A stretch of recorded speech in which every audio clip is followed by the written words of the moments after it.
उत्तर भारत रे पाग पुणी थरे बदली जाइछि। गुरुवार देशर अनेक अंचल रे प्रबल वर्षा सहित प्रबल पवन बहिथिला, जहा लोकन को प्रबल गरम रु आश्वस्ति देथिला। जदि पाणीपाग विभागर कथा को विश्वास करा जाए तेबे प्रबल ग्रीष्म प्रवाह मध्य अधिक वर्षा हुई पारे।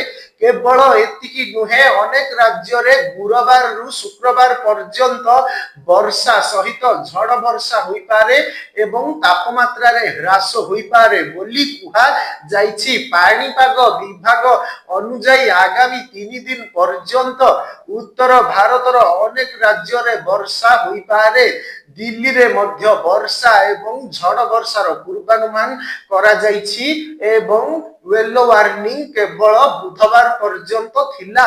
एहार सद्यतम पूर्वानुमान रे आईएमडी पूर्वानुमान करिछि जे राजधानी रे तापमात्रा ह्रास पाइब, कारण एक पश्चिम वायुमंडल एप्रिल 11 पर्यंत सहर रे वर्षा एवं वज्रपात आनिबार संभावना रही। सही समय रे पाणीपाग विभाग उत्तर प्रदेश रो अनेक जिल्ला रे प्रबल वर्षा एवं वज्रपात सतर्कता जारी करिछि।